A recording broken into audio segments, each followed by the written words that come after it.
Hello student, আশা করি তোমরা ভালো আছো। আমিও ভালো আছি। চলে এলাম আবার তোমাদের থার্ড সেমিস্টার মেজর বেঙ্গলির একটি নতুন বিষয় নিয়ে। আজ আমার আলোচনার বিষয় হচ্ছে, তোমরা বোর্ড স্ক্রিনে দেখতেই পাচ্ছ, সেটা হচ্ছে মুন্ডুমাল শব্দ এবং জোর কলম শব্দ। আমরা যখন কথা বলি একে অপরের সঙ্গে, তখন অনেক ধরনের শব্দ আমরা উচ্চারণ করে থাকি, এবং তারই মধ্যে দু ধরনের শব্দ হচ্ছে এই দুটো। তাহলে দেখো, আজ যেহেতু প্রথমে আমি লিখেছি তোমাদের মুন্ডুমাল শব্দ, আগে মুন্ডুমাল শব্দটাকে বোঝাবো উদাহরণ সহ, তারপর আমি জোর কলম শব্দে যাব। ক্লাস শুরু করার আগে তোমাদেরকে একবার বলে দিই, এখনো যারা ভাবছো যে আমাদের জ্ঞানজ্যোতি কোচিং সেন্টারের অনলাইন ক্লাসে তোমরা যুক্ত হবে, দেরি না করে খুব তাড়াতাড়ি জয়েন করো, কারণ 1 তারিখ থেকে আমাদের ক্লাস শুরু হয়ে গেছে। আমাদের যোগাযোগ নম্বর 62959162827076398606।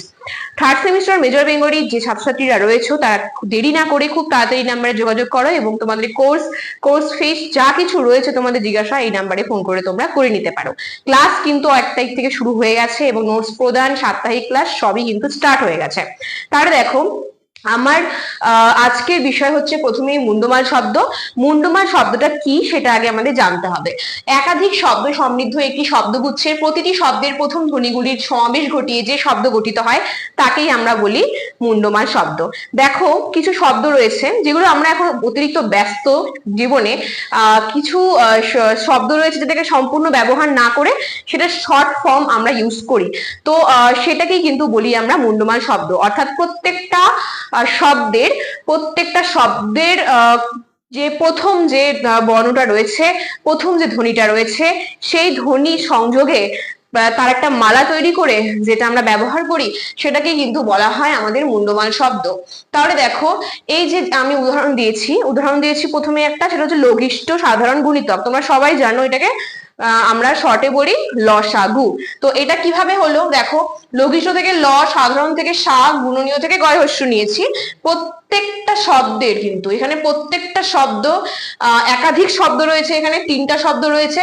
একাধিক শব্দের মধ্যে একটি শব্দগুচ্ছের দেখতেই পাচ্ছ, প্রত্যেকটা শব্দের কিন্তু প্রথম ধ্বনিগুলোকে আমি নিয়ে নিয়েছি। প্রত্যেকটা শব্দের প্রথম ধ্বনিগুলোকে নিয়ে তার সমাবেশ ঘটিয়ে একটা মালা তৈরি করে আমরা যে শব্দটা উচ্চারণ করি তাকেই কিন্তু বলা হয় মুন্ডুমাল শব্দ। লঘিষ্ঠ সাধারণ গুণিতককে আমরা তাহলে শর্টে কি বলছি, লসাগু। ঠিক এরকম ভাবে আমরা আরেকটা উদাহরণ দিচ্ছেন, VIP, very important person. BA, MA, master of arts. তাহলে আমরা কিন্তু পুরোটা বলি না, আমরা আমাদের ব্যস্ত জীবনে এখন যতটা পারি শর্ট ফর্মে কথা বলি। তাই এই যে আমরা শর্ট ফর্মে কথা বলছি, সংক্ষিপ্তকরণ করছি এই শব্দগুলোর, এগুলোকেই বলা হচ্ছে কিন্তু মুন্ডুমাল শব্দ। আশা করছি তোমরা আমার ক্লাস বুঝতে পারছো। আর এর পরের বিষয় হচ্ছে জোর কলম শব্দ। সেটা বলার আগে আমি একটা কথা বলিনি, যারা আমার ক্লাস প্রতিদিন ফলো করছো, দেখছো, যদি আমার ক্লাস তোমাদের ভালো লেগে থাকে অবশ্যই লাইক, কমেন্ট, শেয়ার করে আমাদের পাশে থাকো, এবং আমাদের ইউটিউব যে চ্যানেলটি রয়েছে সেটা কিন্তু অবশ্যই সাবস্ক্রাইব করে রাখো। প্রত্যেকটা ভিডিও তোমাদের যে রয়েছে পর সিলেবাসে যা কিছু আছে সবটা আলোচনা করা আছে, তোমরা কিন্তু দেখে নেবে অবশ্যই। এর আগেও অনেক কিছু আলোচনা হয়ে গেছে তোমাদের মেজর 3 থেকে থার্ড সেমিস্টারের, সেগুলো কিন্তু দেখতে ভুলবে না। কোনো জায়গায় কোনো অসুবিধা হলে কমেন্ট বক্সে অবশ্যই জানাবে। তাহলে দেখো, জোর কলম শব্দটা কি? জোর কলম, ঠিক আছে। এখানে সংজ্ঞাটা আমরা কিভাবে দেবো আমি তোমাদেরকে লিখে দিয়েছি।